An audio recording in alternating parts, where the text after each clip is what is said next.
selagi model rezim Jokowi masih mengandalkan pola-pola pemilu presiden kemarin dalam melakukan kecurangan, maka bukan tidak mungkin pilkada akan diwarnai nuansa yang sama. Setidak-tidaknya menurut Temis Indonesia akan ada 6 model kecurangan selama pilkada 2024 yang akan terjadi. Model pertama adalah rekayasa calon tunggal. Bagaimana calon tunggal direkayasa? Pertama, beli seluruh perahu, beli seluruh partai politik dengan maharnya, sehingga tidak ada perahu yang tersisa.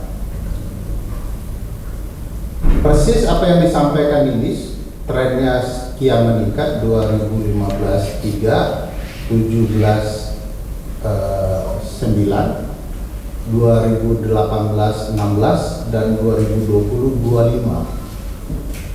Maka wajar kalau akan diduga ini akan meningkat menjadi 50. Jadi jual beli perahu yang terjadi secara politik masuk akal. Kenapa disebut masuk akal? Karena hampir seluruh perkara calon tunggal dimenangkan oleh calon tunggal.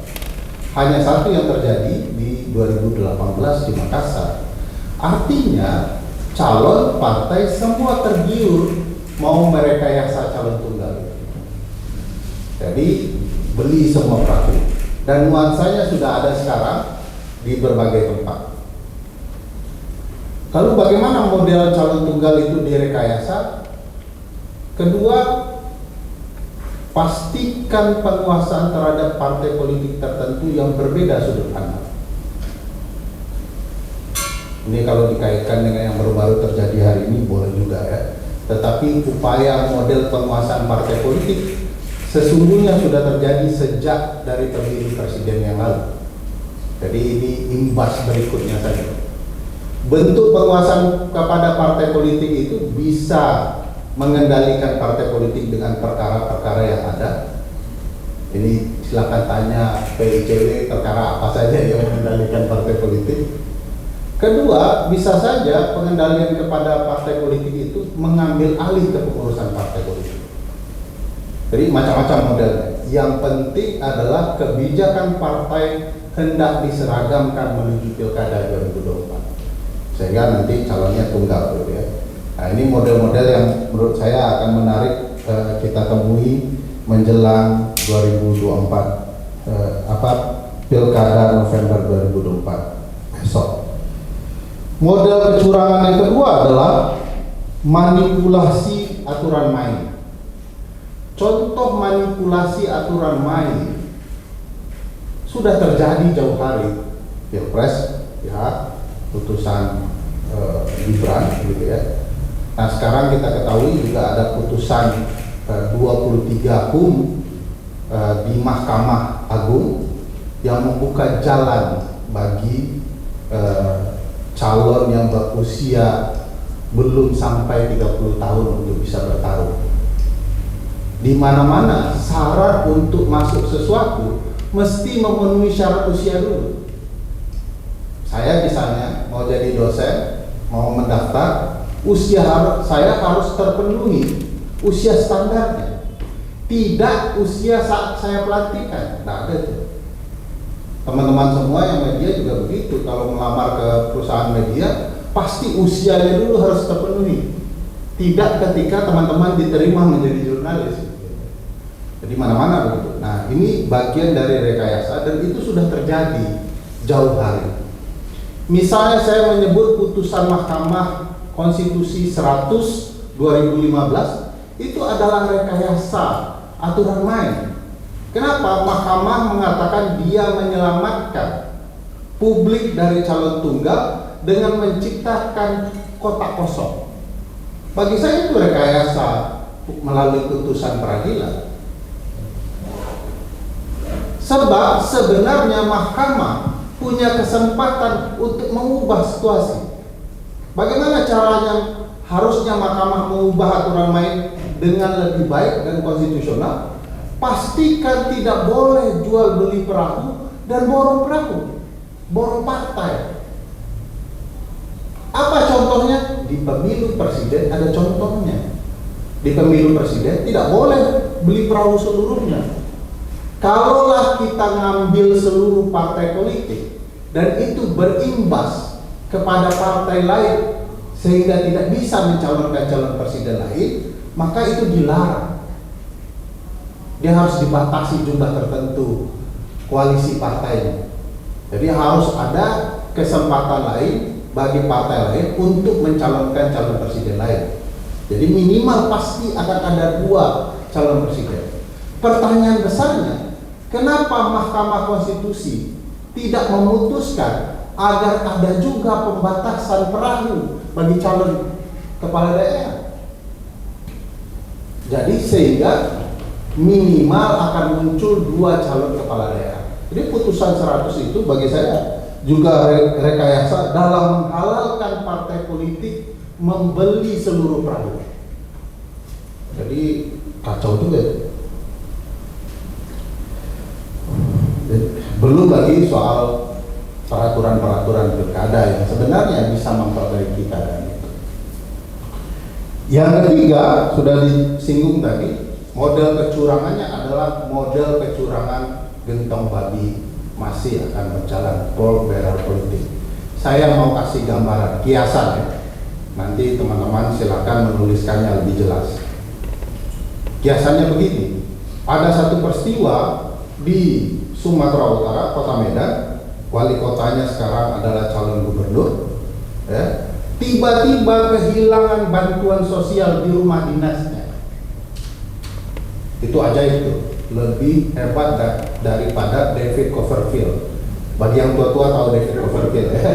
Itu pesulap yang bisa menghilangkan Batu Liberty gitu. Nah ini ada pesulap yang bisa menghilangkan bansos dari rumah dinas tanpa ketahuan CCTV dan tidak bisa ditangkap maling. Teman-teman bayangkan jumlah bantuan sosial itu, bansos itu berkarung-karung. Bagaimana bisa keluar tanpa ketahuan di rumah dinas? Konsekuensinya bisa banyak. Konsekuensi pertama bahwa malingnya harus ditangkap karena ini nasib orang. Tapi tidak bisa karena biasanya kalau sudah kasus-kasus penting begini CCTV rusak. Kedua, potensi kedua akan ada bantuan sosial lain untuk menutupi kebutuhan bansos itu. Sehingga akibatnya akan ada dua kali jumlah bansos untuk kota yang sama. Dan ini menjelang pilkada, 2 kali bansos menjadi sangat penting terjadi. Itu bukan kiasan rupanya ya, fakta. Jadi silakan cek bagaimana mungkin bisa bansos sebanyak itu bisa hilang. Nah, gentong babi itu akan selalu menjadi tren karena memang politik kita masih berbasis kepada praktik suap menyuap, terutama kepada pemilih. Nah, ini akan jadi problematika. Dan itu tidak hanya terjadi tentu saja di Sumatera Utara, tetapi di banyak daerah. Nah, ini akan jadi salah satu yang penting dipantau. Model kecurangan yang keempat adalah pengerahan ASN atau aparat. Model pengerahan ASN sangat penting karena di beberapa daerah tertentu, Jawa Barat misalnya jumlah ASN-nya cukup banyak, yang akan sangat signifikan kalau membacanya dengan mengalihkan jumlah keluarga.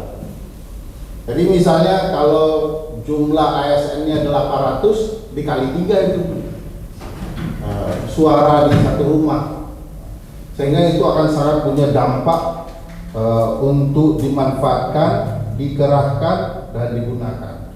Belum lagi pengerahan aparat sebagaimana menjadi rahasia umum menjelang pilkada berlangsung, ada penempatan posisi atau pos-pos tertentu yang berkaitan dengan kepolisian melalui telegram Polri. Sekarang di di beberapa daerah Jawa Tengah, Sumatera Utara, Kapoldanya diganti agar kemudian bisa dikaitkan dengan kepentingan pilkada. Saya lupa di satu penting pengerahan ASN juga ya. ASN yang tertinggi itu ada di jabatan sekda kalau di daerah gitu ya. Beberapa daerah ada mutasi, pergeseran dan segala macam. Ini saya mau mengarahkan karena ini banyak cerita politik dinasti.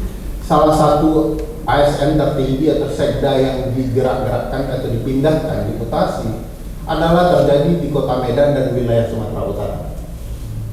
Sekda yang dipimpin Pak Bobi sebelumnya dipindahkan ke Serdang Bedagai, Kabupaten Serdang Bedagai. Serdang Bedagai adalah daerah dengan daftar pemilih tetap tertinggi di Sumatera Utara. Jadi sekdanya yang dipercaya harus pindah ke sana. Sementara sekda Kota Medan diisi oleh Paman Bobi sendiri. Karena ini Kota Medan, tentu DPT-nya juga signifikan. Jadi mempermainkan aparat sipil sangat terlihat di dalam berbagai hal. Kami sedang berupaya mencoba meneliti proses mutasi di berbagai daerah untuk memberikan gambaran bagaimana ASN aparat sedang digerakkan. Model yang kelima adalah penyelenggara pemilu atau pilkada relatif rentan disusupi oleh kepentingan politik. Gambaran apa yang terjadi di KPU RI kemarin dengan disupport oleh berbagai ketua KPU daerah ketika diberikan sanksi, ketua KPU RI memberikan gambaran bagaimana dukungan terhadap pelaku kecurangan di dalam pemilu begitu menjadi sangat penting bagi KPU daerah.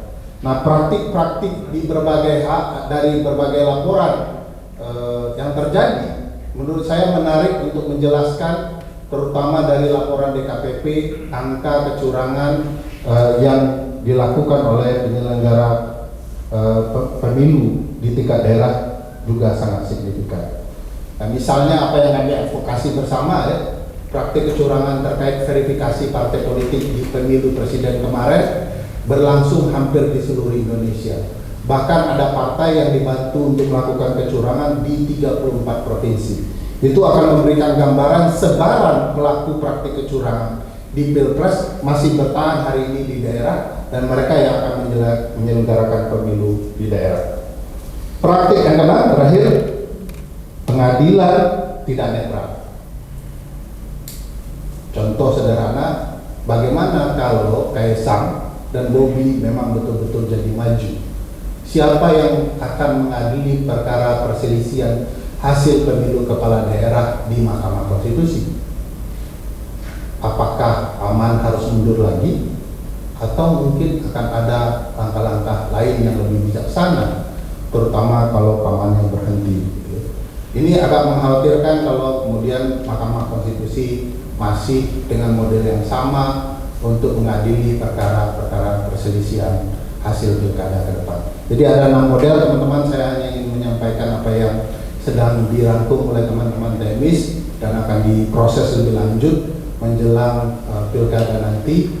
Kami mudah-mudahan juga akan bekerja sama dengan teman-teman yang lain, Perludem dan ICW terutama, dan mudah-mudahan kami juga akan memaparkan hasil-hasil perkembangannya kepada teman-teman segera.